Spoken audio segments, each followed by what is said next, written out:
What's good, YouTube? It's your boy KingSupreme. Back on the video, we got the best Larry Bird story ever told. Now, if you're new here, welcome to the channel, homies. Just be sure to like, comment, subscribe, and share if you need to see more bangers from your boy. You feel me? Because the grind never stops. But hey, today, so we got some more of that boy Larry Bird. Oh my gosh, back with another bangers day for you. Feel me? Go, bro. You feel me? So excited, bro. You feel me? Y'all been giving me so many good suggestions in the comments down below. More basketball videos I should get to, more sports videos, more just any video in general, bro. You feel me? If y'all new to the channel, all the uploads that I get post on my channel, I get from y'all comments section recommendations. So keep on floating the comments down below with more videos that y'all want to see next, and I got y'all more of them. You feel me? But very excited to get this one best Larry Bird story ever told, bro. You feel me? Got into a lot of Larry Bird, bro, and there's still so much more videos to get to. It's like I keep on seeing another video, or I keep on getting recommended another video from y'all, bro. It's just so much cool content, so much dope content out there, you feel me, to get to and to binge on and to enjoy, you feel me? So I'm very excited, and thank you for all the love, bro. Thank you for all the support, bro. It means so much to me. But y'all know what the deal is. Road to 50K, you know the grind doesn't stop. Be sure to turn on those post notifications, because these videos will continuously be posted. And you feel me, bro, I'm being on my P's and Q's, bro. You feel me? I'm trying to be more consistent for y'all, get these videos out for y'all, you feel me? Because y'all deserve it, bro. Y'all been so, you know, down for the gang, down for the, you know, KingSupreme gang. I really appreciate y'all, bro. You feel me? So I'm gonna keep on getting these uploads to y'all constantly, bro. Constantly, you feel me? Y'all deserve that shit, so I'm gonna keep on getting these out for y'all. But this one right here, Larry Bird, bro, cannot complain, bro. I can binge on these type of videos all day. But keep on letting me know in the comment section what Larry Bird video you want to see next, and what other NBA legends y'all want me to get to. But let's straight into this one, the best Larry Bird story ever told. Let's get it. Have evolved the way we think about basketball. There will always be an element of the game that you will never understand by looking at a bunch of numbers on a spreadsheet, because you would think that Larry Bird's best game was his 60-point shooting clinic against the Atlanta Hawks. Yeah, that was a crazy game. It is the greatest shooting exhibition I've ever seen in my life. Or his near quadruple double versus the Utah Jazz, where he sat out the entire fourth quarter because his team was winning by so much. I remember one night in Utah, Larry had a triple double and he had 9 steals. So you can get a quadruple double, which never happens. There's only been a couple in NBA history. Came out of the game in the third quarter because they were leading by so much. I ran down to the other end where he was sitting on the bench. I said, "Hey, get back out there. You could get a quadruple double. It's only been done like twice in history." He said, "Get the hell out of here, Scoop. I don't care about that." Larry Bird finished that That's game. hard though, bruh. He's all about the game. He didn't care about the stats, statistics. You know what I'm saying? The stat pad and shit. He was just worried about winning for his team, bruh. That is tough right there. I fuck with that. To the other end where he was sitting on the bench, I said, "Hey, get back out there. You could get a quadruple double. It's only been done like twice in history." He said, "Get the hell out of here, Scoop. I don't care about that." Larry Bird finished that game with 30 points, 12 rebounds, 10 assists, and 9 steals. In One 3 steal quarters. away from a quadruple double. In 3 quarters. Because padding his stat sheet just for the sake of doing 3 quarters is was crazy. beneath him.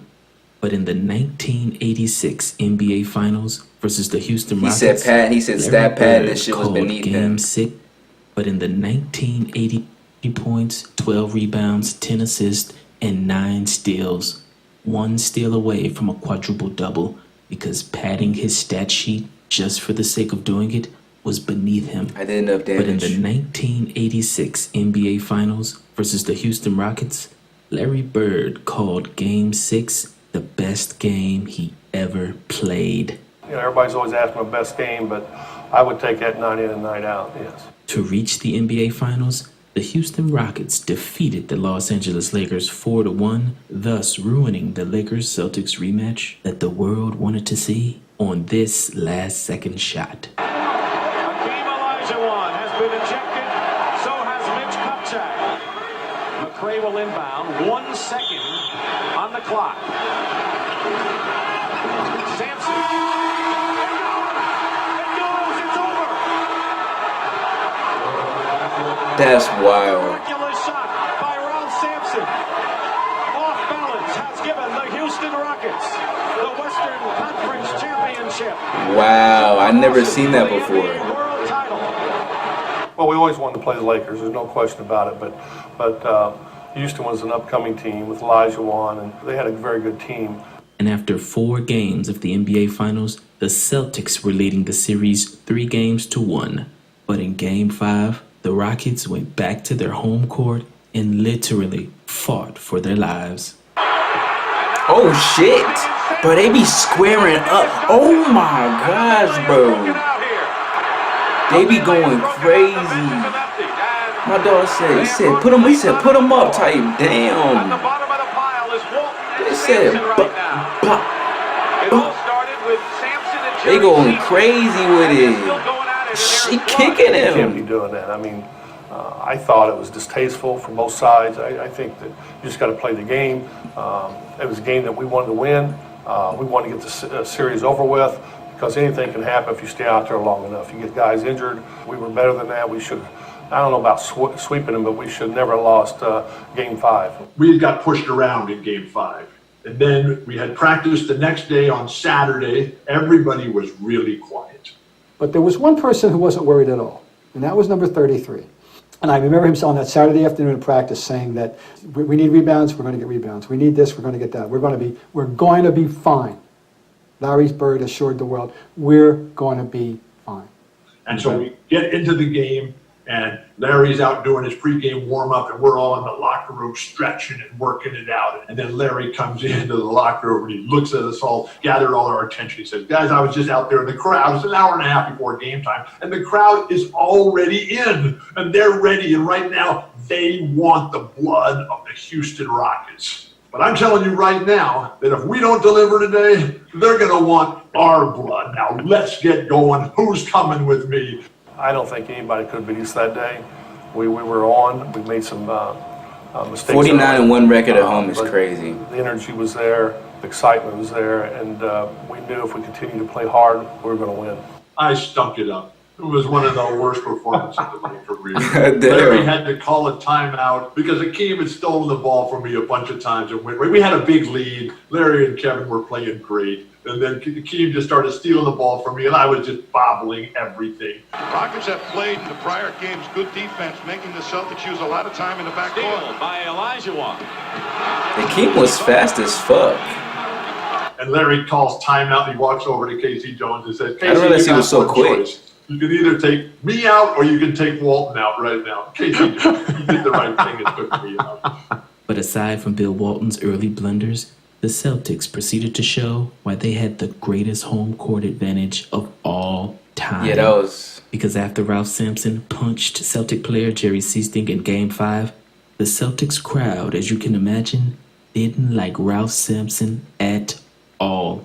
And that's got to be sure that he knew it. That's got to be the best home record of a season ever. Like 49-1 is crazy. 40 straight here. 40. Turn around over McHale. McHale's played good defense early on. Harris gets free.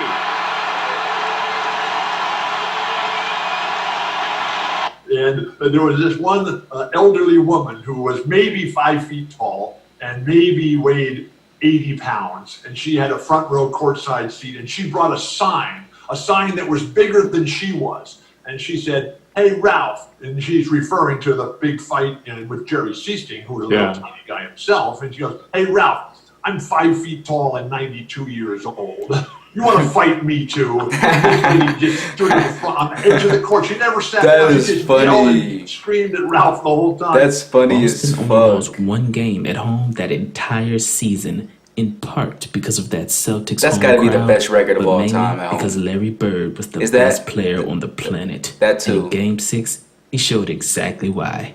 What did we get on that Sunday afternoon? We got what Larry Bird maintains to this day was the game in which he was, and I quote him, most prepared ever to play. All I know is this: prepared, whatever degree he says he was, it was one of the greatest individual performances. I think it may have been his greatest game. McRae on Bird. Nice fadeaway. Thompson gave up the good low post position. Danny Ainge missing. McHale and Bird underneath. Here's Bird and the basket. It was spectacular because in a game of a lot of winners of the genetic lottery. I mean, you had Akeem, you had Ralph, who were just brilliant. You had Kevin McHale, you had the Chief, and here was Larry. Larry got every rebound. Larry made every steal. He made every pass. He just literally did everything and made the rest of the world too good, inconsequential. Shooter in the series. McCann. Sampson tried to overplay and got burned. Bill Walton said number 33 had gone out and painted the perfect Larry Bird masterpiece. And it wasn't even about the numbers. It was about his effort on both ends of the floor. A seemingly lost art for superstars of today.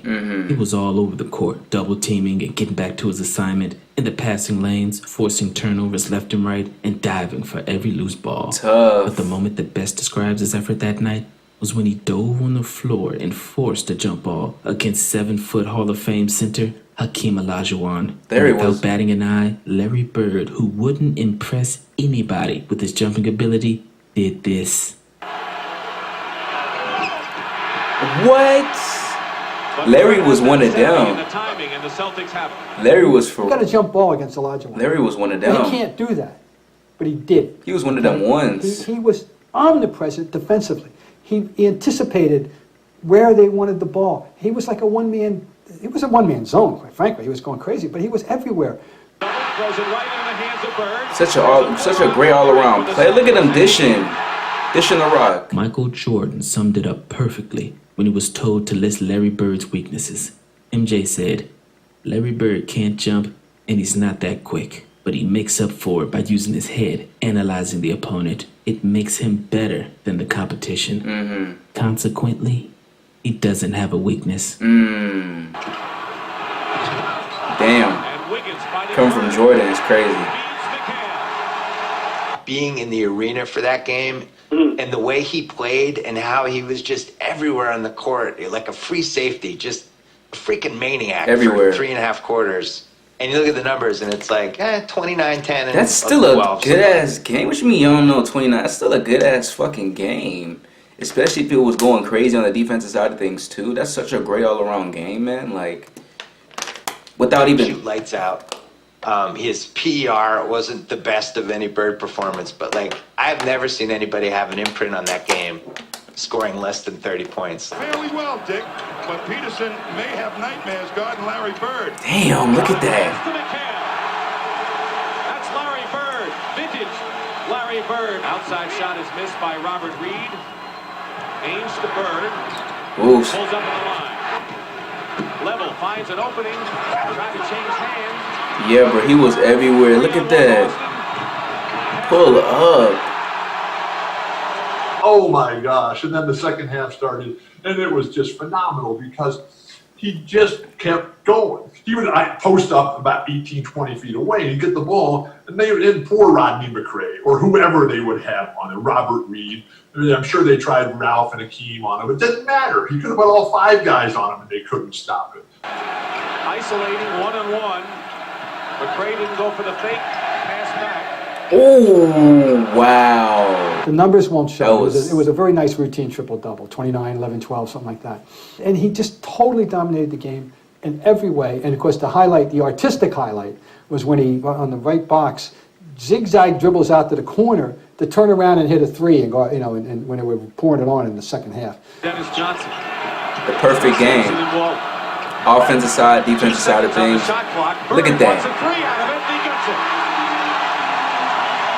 He would dribble out to the three-point line, and then without even looking, he would just throw it back up there and then run down the court with his arms in the air and his finger pointed up and say, we're number one. And the Celtics, yeah, he was one of them. Here we go, Celtics. Here we go. He was one of them. Absolutely fantastic. Larry Bird, the greatest player I ever played with, by far. The Celtics dominated that game, and Larry Bird was rightfully crowned Finals MVP. Larry Bird said, "That was the only game I thought I was totally prepared for. As far as the focus was concerned, none better. Never. I should have quit right there." Damn. I never saw a man play a better game of basketball, ever. That's the greatest individual performance. The defensive dominance that Larry did on that afternoon. People don't realize how good of a defender he was. I would love just that tape to be shown to every high school and college coach, or every pro coach now, just everybody. Just say, Tyler, you can't play basketball better than this. You can't. And after that series, Hakeem Olajuwon called Larry Bird the best all-around player that I have ever seen. This Celtics championship put the finishing touches on a perfect year, where Larry Bird also won the regular season MVP, finished with the home record of 50-1, and was awarded the Associated Press's Athlete of the Year across all sports. Wow. The 1986 Boston Celtics were the best team ever, with the best player ever, having his best game ever. It really gets no better than that. Real shit. That was a great story right there. That was a good one. Win 50 and lose only one on the parquet floor. Wow. You know, everybody's always asking my best game, but I would take that night in and night out, yes.